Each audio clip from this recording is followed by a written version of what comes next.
Alright, so lecture A was a lot of stuff, trying to get a lot of stuff across in a short amount of time and prep you for the quiz all at once.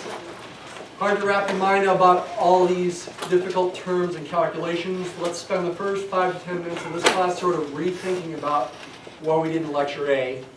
So do your very best to strain, to use your mind, to try to imagine what's going on here. Think about both the details of the calculations and the purpose of everything. So we started with this spreadsheet that is going to be your next electronic assignment, titled Sampling from the Normal Distribution. Our main goal, our main point was to illustrate the idea of a confidence interval and how the confidence interval changes from sample to sample. You get different x bars. The margin of error stays the same. It's based on the sample size as well as the population standard deviation sigma and z star. That stays the same for all the confidence intervals, but x bar changes. If we calculate 90% confidence intervals, as we were doing, the idea is that about 90% of them should contain the true parameter value. I'm pretending that I know the population mean mu is 20 and the population standard deviation sigma is 10. I'm pretending that's known. I'm pretending the spreadsheet is good at simulating that. Is it really good at simulating that? I'm not positive. Okay? But we're pretending it is. I'm assuming it is. What we're doing here in each column under sample values is that each column represents one sample of a certain size, in this case size 36, n equals 36 for each of these samples. But again, for each column we get a different value of x bar. These are a bunch of point estimates of the true population mean 20. They're all pretty close to 20. Based on the standard deviation of the sampling distribution and the z star being 1.645 for 90% confidence, we get a margin of error for all these of about 2.74.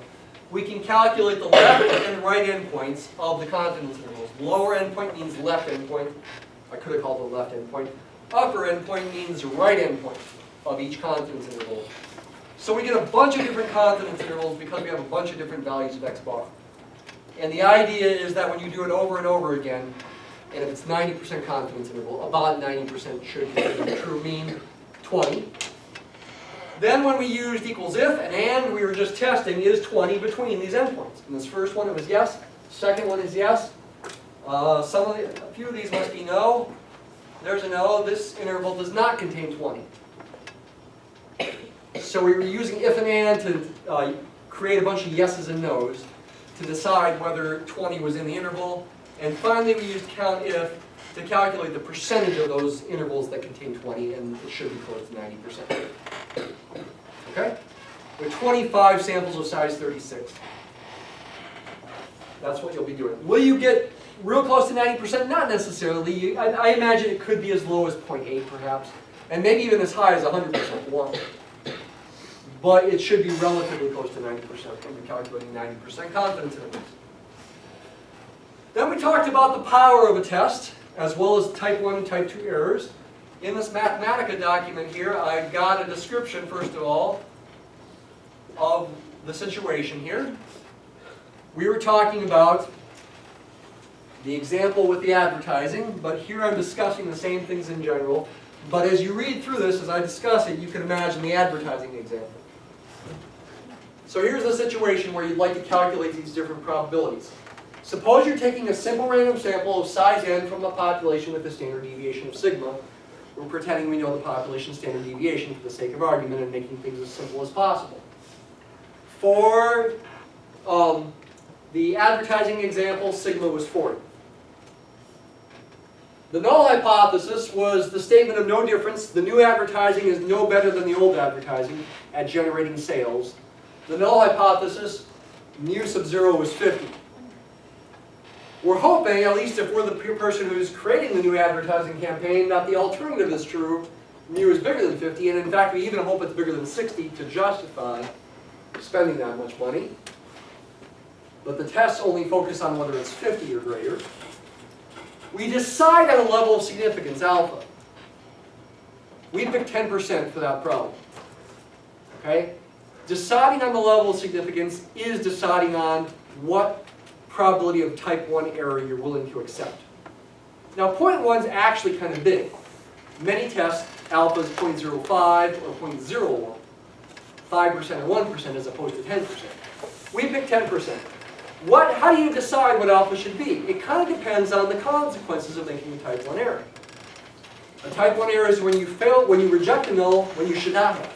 So in the context of the advertising, that would be saying we think the new advertising campaign is better than the old one, when really it's not.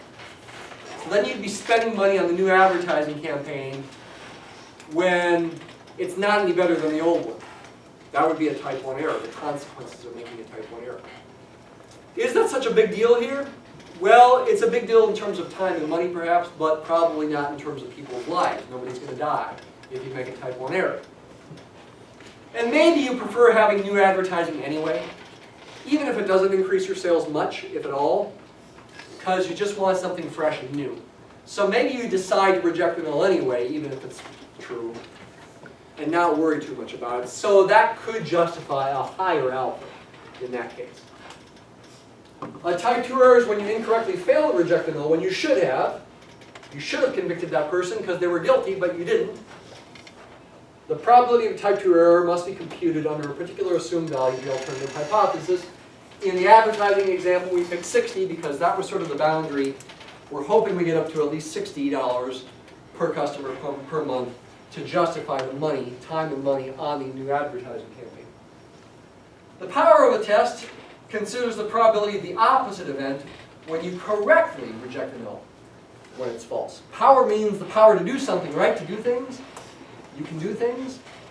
Power here means correctly making a good decision to reject the null when it's false.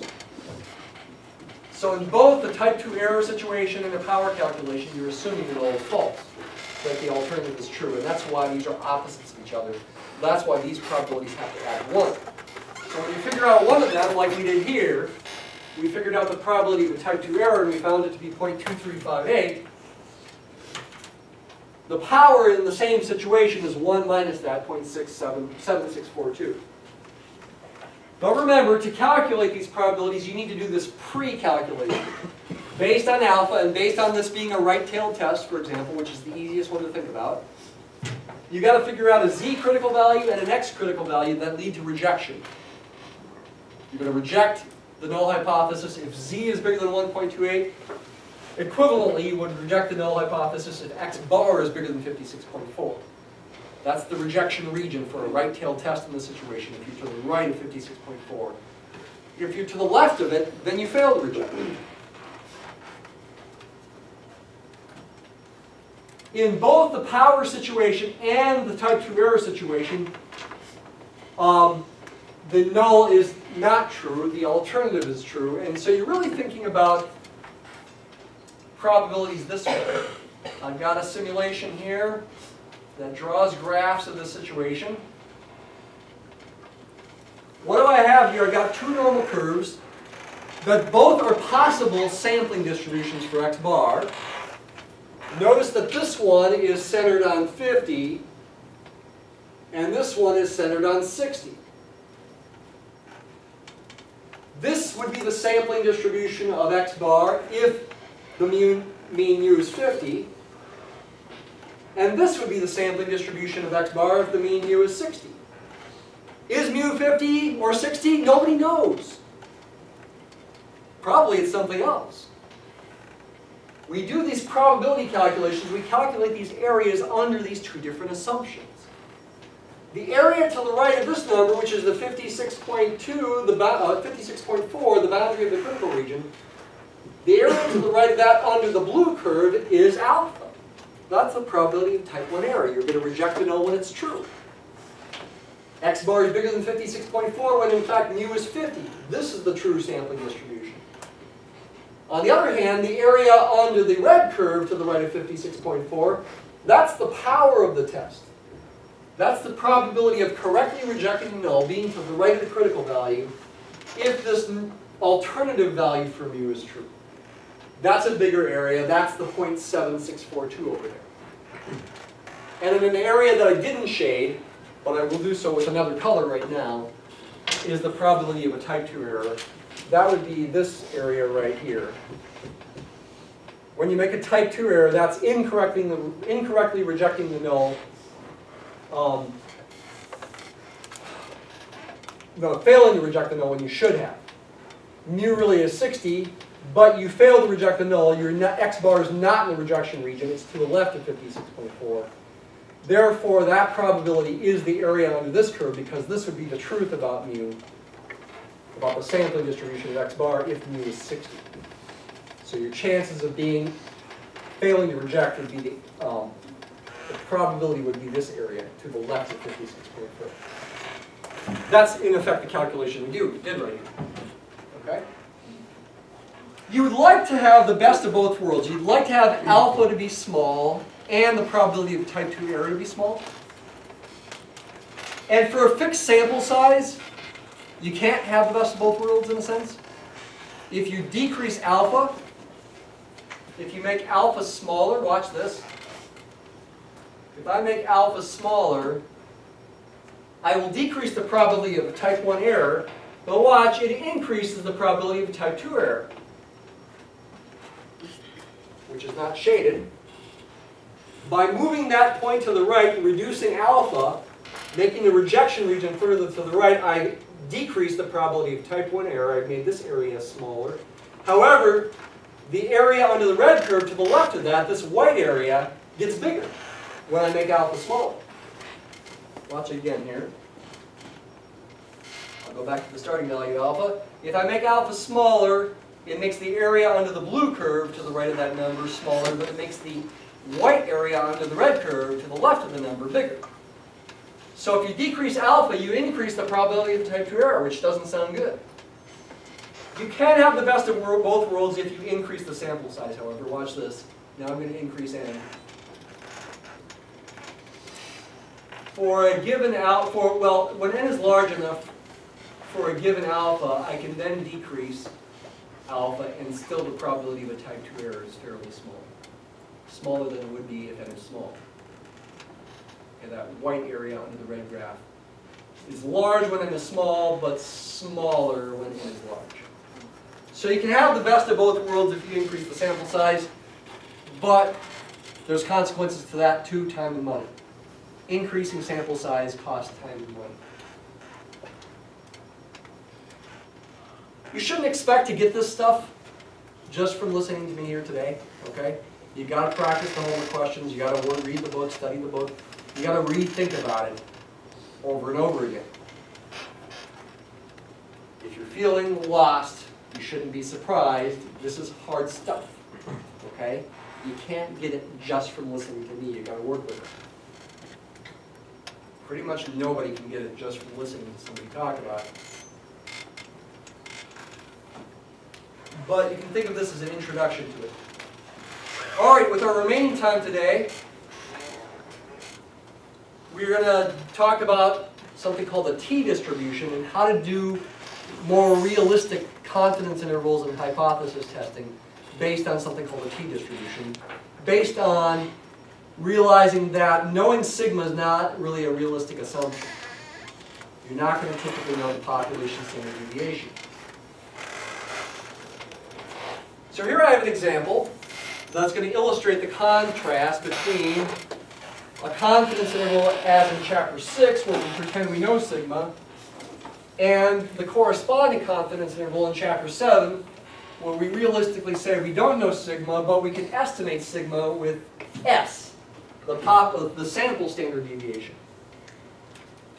So a doctor wonders what the mean wait time is at her office. She gathers data from a simple random sample of 16 patients, that's n, and finds that the sample mean wait time is 25 minutes, so that's x bar. Notice the word sample there. Even if it didn't put the word sample there, the assumption would be it's a sample.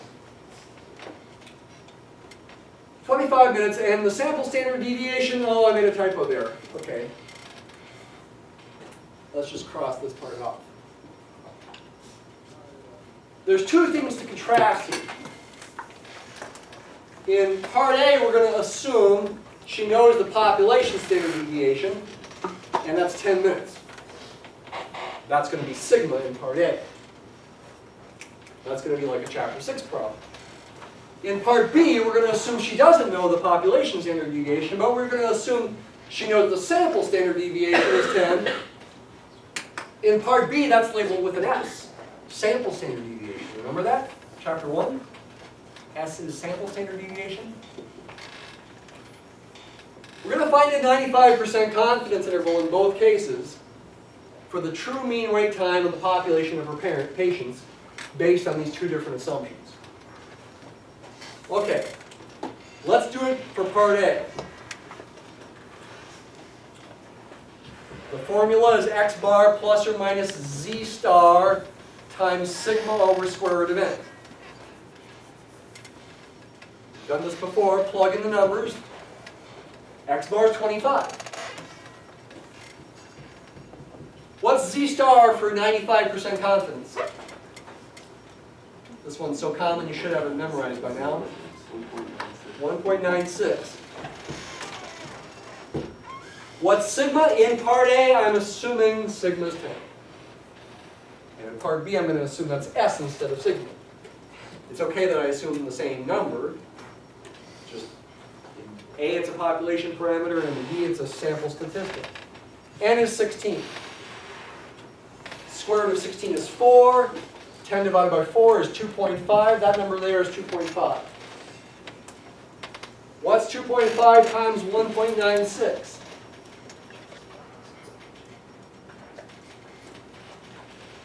.5 times 1.96. 4.9. The margin of error is 4.9. So we get 25 plus or minus 4.9 in the plus or minus notation. In interval notation, that's 20.1 to 29.9. And we would say we're 95% confident that the true mean wait time of the entire population is between those two numbers. The mean wait time for her sample is 25. That's not in question. This is supposed to help us estimate, based on the sample data, the population mean wait time. What's different in part B? The formula is almost the same. Still is the point estimate, x bar. Still is plus or minus a margin of error.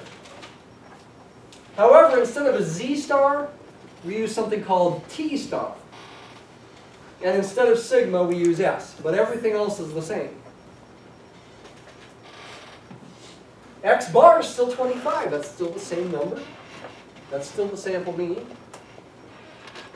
Skip the t star for the moment. S, in part B, I'm assuming that's 10. Again, it's okay that I use the same number just for the sake of illustration. Just leave some space, put a 10. We still divide by square root of 16. Sample size is still 16. The only difference, really, besides the fact that we're thinking of this 10 as an S instead of a sigma, is this t star instead of a z star. What is t star? It's a special number, just like z star is a special number. This time under a t distribution instead of a z distribution. Z being the standard normal distribution. What in the world is a t distribution? Well, it does look bell-shaped, just like a normal distribution does. And in fact, all the t distributions we think about are centered on 0, just like the standard normal distribution is. However, there's infinitely many of them that are centered on 0 based on something called the degrees of freedom. And the smaller the degrees of freedom is, the bigger the standard deviation of the curve is, the wider it is, giving, in a sense, more cushion for our lack of certainty about what sigma is. Our confidence interval is going to end up being bigger for part B than it is for part A. T star is going to be bigger than Z star. We need more cushion, again, because of our lack of certainty in what sigma is. How do you find T star? You can once again use table D, the T distribution table. You've already used that. You've used the bottom of the T distribution table before.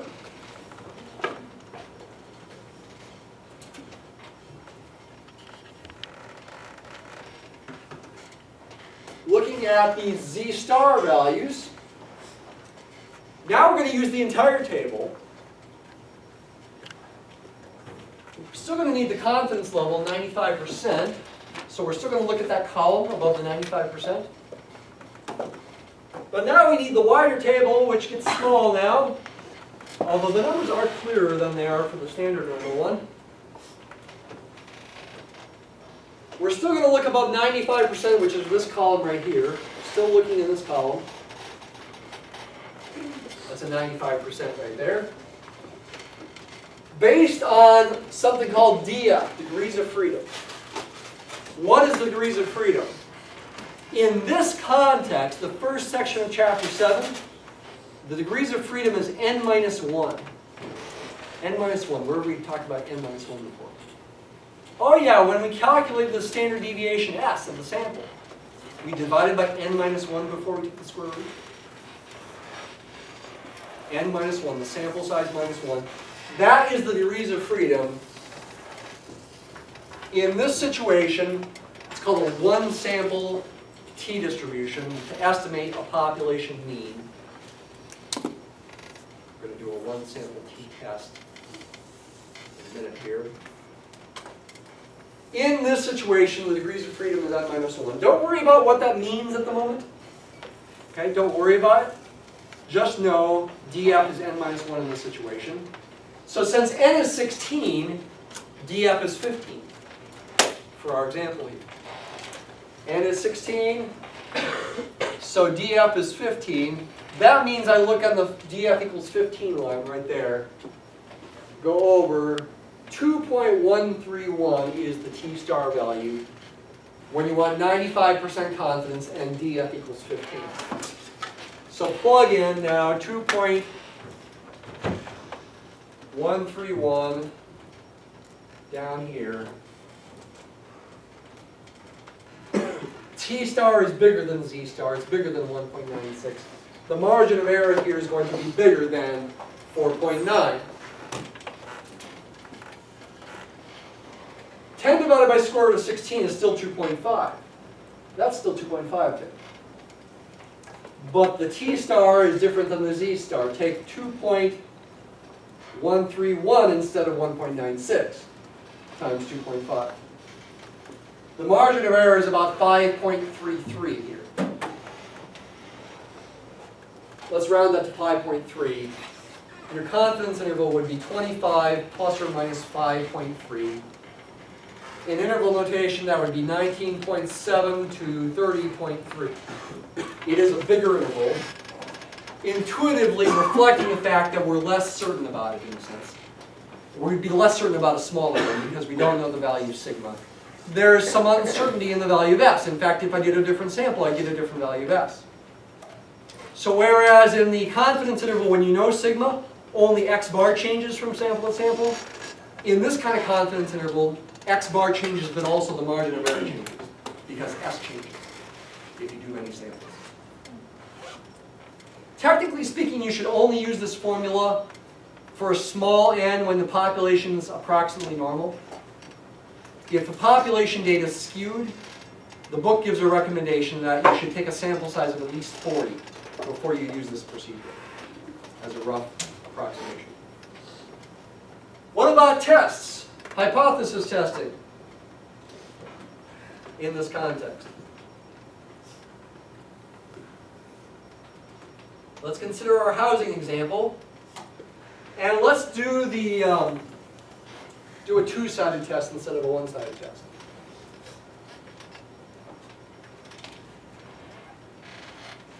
So this is where the realtor has no idea whether households in Minneapolis spend more than the national average or not.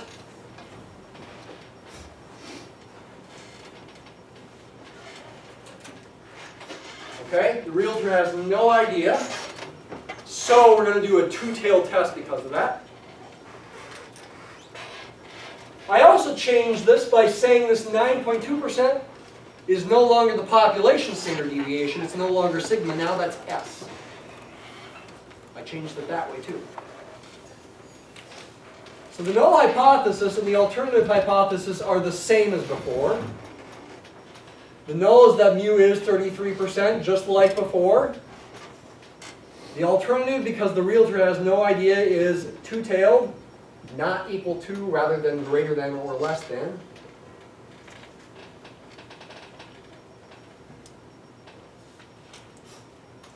We still want to calculate a p-value. We still want to calculate the probability of observing the sample statistic, an x bar value, as extreme or more extreme as what we actually observed if we assume the null is true. And since it's a two-tailed test, we still double the one-tailed p-value. The two-tailed p-value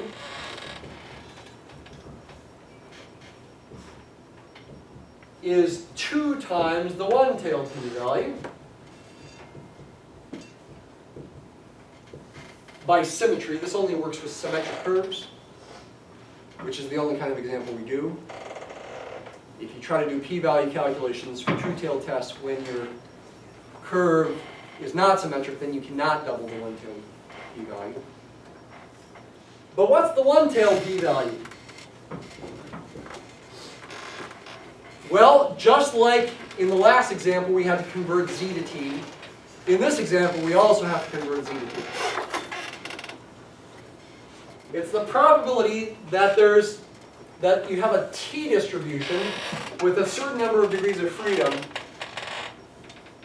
that the variable is greater than or equal to whatever t statistic that you calculate. I'll denote that by a lowercase t. So this is supposed to represent a random variable here that has a t distribution with a certain number of degrees of freedom. N is 50 here, so the degrees of freedom is, in fact, is 49. And this number is supposed to represent the t statistic that you calculate based on the sample data. And actually, if you want this formula to always work, you should put absolute value signs around it. So this represents a number you calculate from the sample. How do you calculate that number from the sample? You take the x bar value that you get, which in this case is 30.8%, subtract the null value, mu sub 0, and instead of dividing by sigma over square root of n, you divide by s over square root of n. But it's a very similar calculation. So plug those numbers in. X bar is 30.8%. The null value is 33%. The percent signs are going to go away in this ratio. It doesn't have units. S is 9.2%, and N is 50. So this becomes negative 2.2% over, what's 9.2 divided by square root of 50?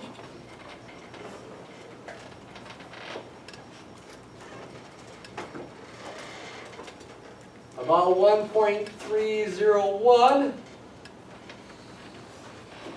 When I divide those, these percent signs will go away. They'll cancel. 2.2 divided by that is about 1.691.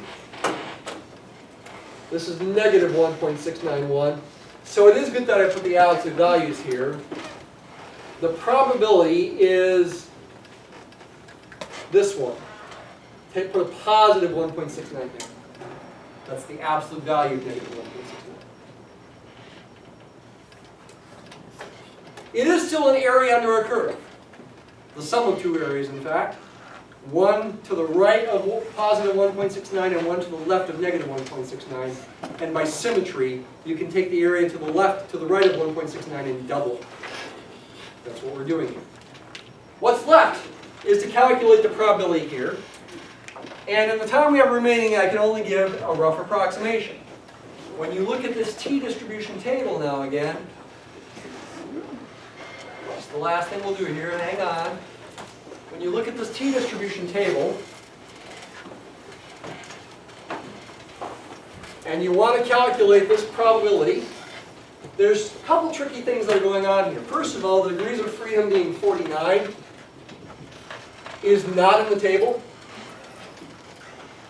There's no df equals 49. So what should you do? I'd be okay if you did two things. You could round this to 50, or you could always round down to the nearest one lower than df in the table. 40. Even though 49 is much closer to 50 than it is to 40, it always is okay when you're using this table to round down, even if it's closer to the next one up. That's called playing it conservative, playing it safe. It's okay either way. Hang with me one more second here. What else do you need to do? You need to look for 1.69 on this line, either one of these lines. And in both cases, it's between these two values, which correspond to upper tail probabilities between these two values. Your one-tailed p-value is therefore between 0.05 and 0.025. Therefore, your two-tailed p-value is between double these numbers. Your two-tailed p-value is between 0.05, which is double 0.025, and 0.1, which is double 0.05. I know that was quick, okay? Lots of things that I went over quick. You're going to want to study the book really carefully. Go to Math Lab too.